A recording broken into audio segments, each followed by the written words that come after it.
Hi guys, കുട്ടി കുട്ടി വിശേഷങ്ങളുമായി ഞാൻ വീണ്ടും വന്നിട്ടുണ്ട്. അപ്പോൾ എൻ്റെ ചാനൽ ആദ്യമായിട്ട് കാണുന്നവരാണെങ്കിൽ സബ്സ്ക്രൈബ് ചെയ്യാൻ മറക്കരുത്, ലൈക്ക് ചെയ്യാൻ മറക്കരുത്, ഷെയർ ചെയ്യാനും മറക്കരുത് കേട്ടോ. ഞാൻ വലിയൊരു പാചകറാണിയൊന്നുമല്ല കേട്ടോ. എനിക്ക് കുക്കിങ്ങിൽ ഭയങ്കരമായൊരു ജ്ഞാനമൊന്നുമില്ല. ഒരുപാട് കാര്യങ്ങൾ അതിൽ അറിയാനുണ്ട്. സത്യം പറഞ്ഞാൽ അതെനിക്കറിയാം. പക്ഷെ ഞാനൊരു നോർമൽ കുക്കാണ്. ഒരു വീട്ടിലേക്ക് ആവശ്യമുള്ള ഭക്ഷണമൊക്കെ ഉണ്ടാക്കാനായിട്ട് എനിക്കറിയാം. എന്ന് വെച്ച് ഞാൻ തീരെ മോശക്കാരിയാണെന്നല്ല എൻ്റെ അർത്ഥം. എൻ്റെ ഭക്ഷണം കഴിച്ചിട്ട് ഇന്ന് വരെ ആരും അതിഗംഭീരമായിരിക്കുന്നു എന്നും പറഞ്ഞിട്ടില്ല, വായ വെക്കാൻ കൊള്ളുന്നില്ലല്ലോ എന്നും പറഞ്ഞിട്ടില്ല കേട്ടോ. അതിൻ്റെ ഒരു ഇടയിൽ നിൽക്കും ഞാൻ ഉണ്ടാക്കുന്ന ഫുഡ്. വീട്ടിലാണെങ്കിൽ എല്ലാവർക്കും പിന്നെ നിവൃത്തികേടാണല്ലോ, കഴിച്ചേ പറ്റുള്ളൂ. അപ്പം ഞാൻ വിചാരിച്ചു ഇന്ന് നമുക്ക് ഫിഷ് ബിരിയാണി ഉണ്ടാക്കിയാലോ എന്ന്. അപ്പം മീൻ കുറച്ച് വാങ്ങിയതിരിക്കുന്നുണ്ടായിരുന്നു. അപ്പോൾ ശരി, കുറേ നാളത്തെ ആഗ്രഹമാണ് പുറത്തൊക്കെ പോയിട്ട് ഫിഷ് ബിരിയാണി കഴിക്കാനായിട്ട്. ഇത്തിരി ധൈര്യക്കുറവാണ് കേട്ടോ. കാരണം എന്താണെന്ന് വെച്ചാൽ മീൻ നല്ലതായിരിക്കുമോ അങ്ങനെയൊക്കെയുള്ള ഒരു ചിന്ത കാരണം കുട്ടികൾ കഴിച്ചവർക്ക് വയ്യാണ്ട് വരുമോ അങ്ങനെയൊക്കെ. നമ്മൾ വീട്ടിലുണ്ടാക്കുമ്പോൾ നമുക്കൊരു ധൈര്യമാണല്ലോ. പിന്നെയെന്ന് വെച്ചിട്ടുണ്ടെങ്കിൽ എൻ്റെ വീട്ടിലെ ബിരിയാണി ഉണ്ടാക്കല് വളരെയധികം കുറഞ്ഞു. ആദ്യമൊക്കെ അത്യാവശ്യം നല്ല രീതിയിൽ ഉണ്ടാക്കിക്കൊണ്ടിരുന്നതായിരുന്നു. കാരണം എന്താണെന്ന് വെച്ചാൽ എൻ്റെ ചെറുത് വലുതായോട് കൂടിയിട്ട് നിന്ന് പോയതാണ്. കാരണം അവന് ബിരിയാണി അത്ര ഇഷ്ടമല്ല. അപ്പം നിങ്ങൾ പറയും നിന്റെ ബിരിയാണി മോശമായത് കൊണ്ടാണ്. അല്ലാട്ടാ, അങ്ങനെ ഇപ്പം സുഖിക്കേണ്ട. ഹോട്ടലിലത്തെ ബിരിയാണിയും അവൻ കഴിക്കാറില്ല. സാധാരണ ഞങ്ങൾ പുറത്ത് പോയി ഭക്ഷണം കഴിക്കുന്ന ദിവസങ്ങളൊക്കെ ഉണ്ടെങ്കിൽ അന്ന് മിക്കതും അവന് വല്ല ചപ്പാത്തിയോ ദോശയോ പൊറോട്ടയോ അങ്ങനെയൊക്കെ അവൻ കഴിക്കുള്ളൂ. ബിരിയാണി അവന് കഴിക്കില്ല. എനിക്ക് തോന്നുന്നത് ചോറിൽ ഇങ്ങനെ ഫ്ലേവർ ആഡ് ആവുന്നത് ആൾക്ക് വലിയ താല്പര്യമില്ല കേട്ടോ. കുഴിമന്തി പിന്നെയും ആൾ കഴിക്കും, പക്ഷെ ബിരിയാണി ആൾ തീരെ കഴിക്കില്ല. ബിരിയാണിയുടെ റെസിപ്പി പറഞ്ഞുതരാൻ പാകത്തിനൊന്നും ഞാൻ വളർന്ന് വലുതായിട്ടില്ല എന്നാണ് എൻ്റെ ഒരു വിശ്വാസം.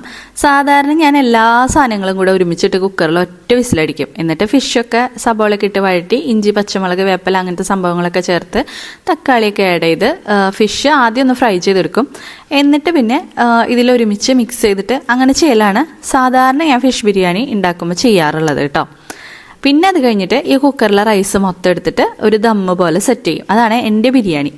അത് ടേസ്റ്റ് ഉണ്ടോ എന്ന് ചോദിച്ചാൽ എനിക്ക് ഓക്കെയാണ്. പിന്നെ പുറത്ത് പോയിട്ട് കഴിക്കുന്ന ബിരിയാണിയേക്കാളും എനിക്കിഷ്ടം ഞാൻ ഉണ്ടാക്കുന്ന ബിരിയാണി തന്നെയാണ് കേട്ടോ.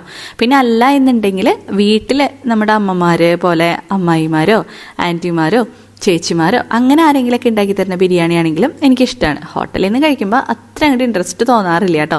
പിന്നെയെന്ന് വെച്ചാൽ ഉണ്ടാക്കാതെ കിട്ടണതല്ലേ എന്ന് വിചാരിച്ചിട്ട് വാങ്ങിച്ച് കഴിക്കാറുണ്ടെന്ന് മാത്രം.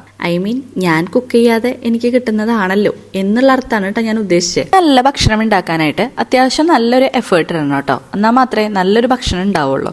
ഞാൻ അത്യാവശ്യം ഈസിനെസ് നോക്കുന്ന കൂട്ടത്തിലായതുകൊണ്ട് തന്നെ അങ്ങനെ ഫുഡിന് വേണ്ടിയിട്ട് ഭയങ്കരമായൊരു ഡെഡിക്കേഷൻ ചെയ്യാറില്ല. ഫോർ എക്സാമ്പിൾ, നമ്മളിപ്പോൾ കുഞ്ഞുള്ളി ഇട്ടിട്ട് കറി കാച്ചുന്നതും സബോള ഇട്ട് കറി കാച്ചുന്നതും നല്ല വ്യത്യാസമുണ്ട് കേട്ടോ.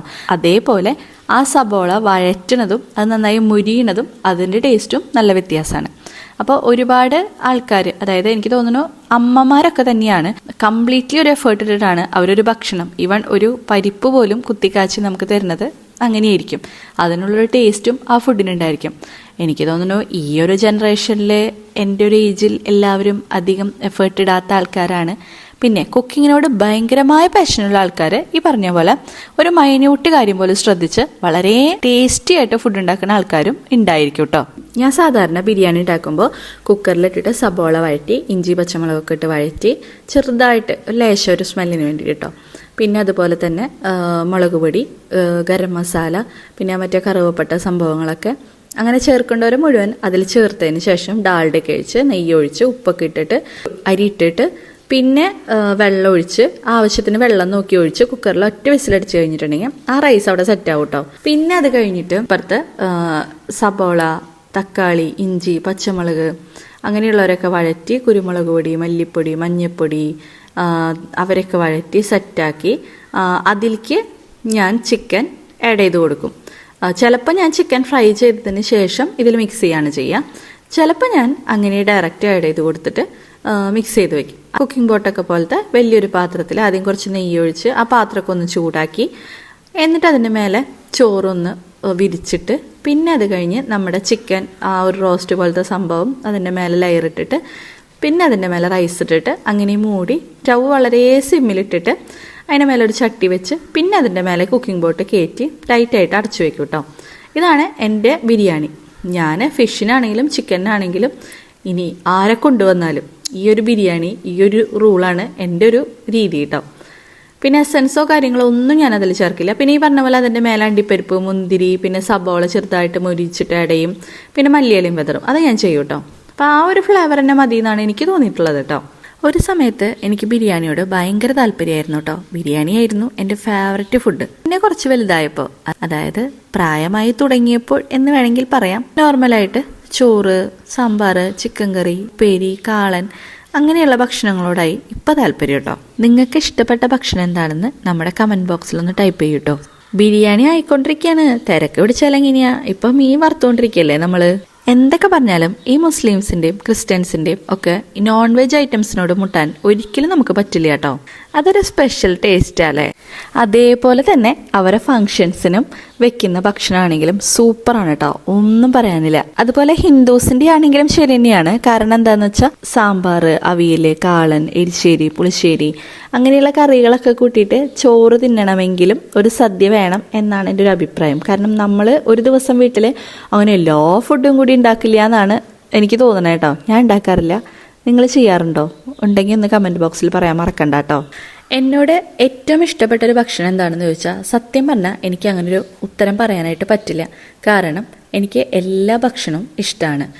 ഇന്ന ഫുഡ് ഇഷ്ടമല്ല എന്നെനിക്ക് പറയാൻ പറ്റില്ല. എനിക്ക് തീരെ ഇഷ്ടമില്ലാത്ത ഒരു ഫുഡ് എന്ന് പറയുന്നത് പരിപ്പ് വട മാത്രമാണ് കേട്ടോ. അത് നിങ്ങൾ ആരെങ്കിലും കേട്ടാൽ എന്നെ തല്ലരുത്. കാരണം എന്താണെന്ന് വെച്ചാൽ പരിപ്പ് വടയാണ് എനിക്ക് ഇഷ്ടമല്ലാത്തൊരു ഭക്ഷണം. ബാക്കി എല്ലാ ഫുഡും എനിക്കിഷ്ടമാണ് കേട്ടോ. എന്നോട് ഏറ്റവും അടുത്ത് നിൽക്കുന്ന എല്ലാവർക്കും അറിയാം എനിക്ക് പരിപ്പ് വട ഇഷ്ടമല്ല എന്നുള്ളത്. എനിക്ക് തോന്നുന്നു അധികം ആളുകൾക്കും ഇഷ്ടമുള്ളൊരു ഭക്ഷണമാണ് അതെന്ന് തോന്നുന്നു അല്ലേ. ഗ്യാസ് കയറുന്ന പ്രോബ്ലം കൊണ്ടൊന്നുമല്ല, എന്തോ അവനെ എനിക്ക് അങ്ങോട്ട് ഇഷ്ടമല്ല. അങ്ങനെ സംസാരിച്ച് ഇതാ നമ്മുടെ ബിരിയാണി ഇവിടെ സെറ്റായിട്ടുണ്ട് കേട്ടോ.